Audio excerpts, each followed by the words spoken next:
again. I'm Bob Bockelman, your host, and welcome back to Restaurant Review. It's near the November. Well, it is November, and boy, it's slipping away. Time is slipping. Near the end of the year, holidays are coming up.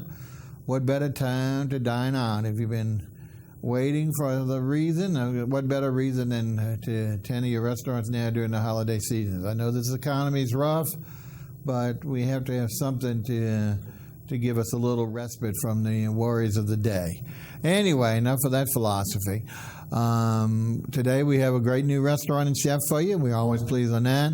But unfortunately, and I hate to say it like that, we still don't have a new musical guest from you. But I can tell you what we've done. I learned that through some miscommunication that we now can technically provide some of our musicians from the past shows. You know, we've been on 8 years, so we have a great collection of them. So until such time that you, the audience, gives me some names, or I get to go back to some of the old haunts where the musicians are, that I can get some young folk out here to really wow you, we'll at least give you the variety of some of the old specialties that may or may not still be here in the city, but certainly were very talented and were nice enough to grace our show. So with that, I like I say, hopefully this is not that it's she hasn't been a stalwart for us, but hopefully this will be the last time we see, if you remember, our guitar vocalist Nattie, who was also a photographer on an earlier show. She does those cute little ditties and, of course, has that magnificent blue guitar that wows your eyes. So what we're going to do is see what one of her 12 songs today. We got 3 to do. Let's see which one the director has selected for us, and we'll get through this one, and next week we'll have some new musicians for you. Take care, and let's see what Nattie's going to sing for us. So this next song I wrote a few years ago after I had broken down on a busy highway, and I didn't like the treatment I got from the cop, who didn't help me much because he was more concerned with my Halloween costume. So I wrote this next song called Damsel in Distress, reversing Who Broke Down.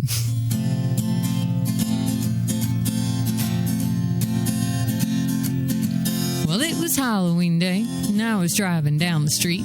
I came across the cop just off his beat. His ride sat on the side of the road. His hood popped open, the smoke billowed. I thought about stopping to offer my help. Help from me, now that would hit below the belt.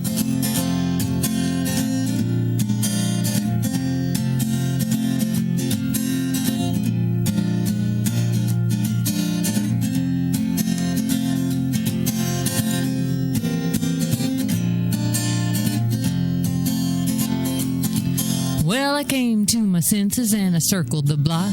I pulled up real close and undid the lock. I said, "How you doing, sir? What do you need?" He said, "Darling, please, just get dressed for Halloween." I said, "Officer, now, you're not wearing a dress, but I'm a knight in shining armor. You're my damsel in distress."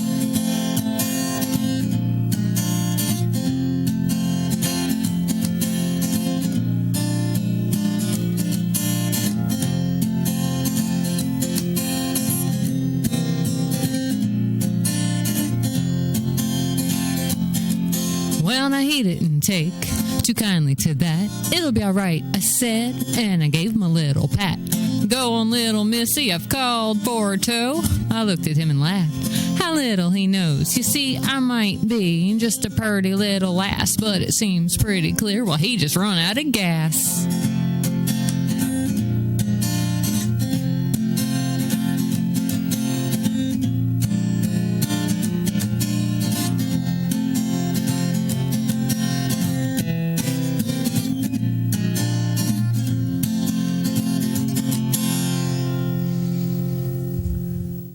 That was Nattie and her blue guitar. Again, she'll be back with us for 2 more songs and to wow you with the glitter of that guitar. Okay, well, let's get to, as I say, our usual meat and potatoes. We've got a new restaurant for you today. Today's restaurant is in the Warehouse District, made famous, of course, by the World's Fair. In fact, on one of the most poppin' streets during the World's Fair, and that's Fulton. This restaurant was a conversion. You all know it for many, many years as True Brew Coffee House. And it was not only like the coffee house of the Warehouse District, but it was also a great place to catch a live performance. It would have great shows. Some of early on, Becky Allen and Ricky Graham did some of their early shows, and many others for years. So it was a long stay in the Warehouse District for years. But now it's been converted to a great new restaurant. And let's go ahead. The name of the restaurant is the Creole Skillet. And you see it on there. Great looking little place. Opens up onto Fulton and on the corner of Julia. And we want to welcome the executive chef, Chris Broussard. Welcome to the show, Chris. Thank you very much for having me. It's a pleasure to be here, Bob. I appreciate that comment. Okay, well, let's talk a little bit, first of all, about yourself. We love to know if you're a native or not. That's always our first question. Not that we're going to discriminate, but, we love our natives. So tell us a little bit about your background. I am from Old Metairie. And, Old Metairie, that's way far away. Huh? I've lived right up from Old Metairie Road pretty much for about my first 22 years. And I've been working in restaurants for, a good little bit, but I'm from Old Metairie. I went to Jesuit High School. I went to Delgado Culinary School. And I haven't, the only time I leave the state is for hurricane evacuations.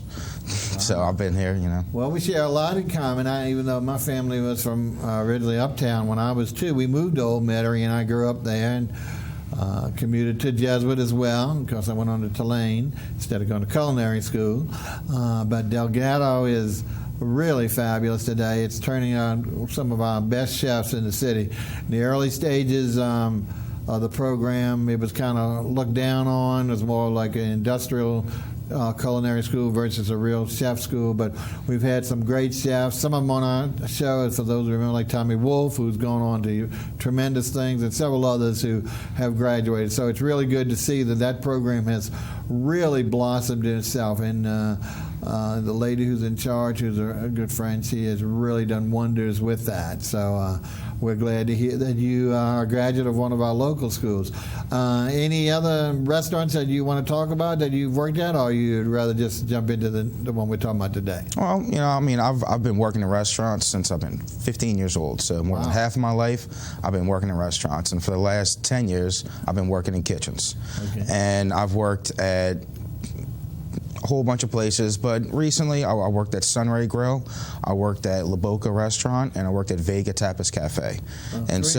Three well-known. Sunray, of course, Dana Drew, he was on the show. Dana Deutsch. many years ago when he had opened up his first shop on West Bank, and when he opened the one in Old Metairie is when we had him on. And then, of course, Boca, we really have not had the restaurant on, but we had Real Moore Shelf on with him. So the only one we didn't have is when Vegas Tapas, when Glenn Hogue took it over, who's a good friend now. He's just bought out Cafe Spisa in the quarter and opened up that. He was so busy with his head taking it over that he just never could put it together to come on the show. So we do, but those are all 3 great restaurants, and so what better training could you get than really spreading yourself through that? All right, now let's talk about the Creole Skillet. About how long have y'all been open now? We've been open since the beginning of February 2008. Okay, so earlier this year. And the exact, I know it as the corner of Julia and Fulton. Do you have an address? Is it actually situated in the phone book or something on one of those streets? The address is 200 Julia Street. 200 Julia, yes. Okay. Now, what you're going to see as we take a look at some of the pictures of the restaurant, folks, is a great-looking interior.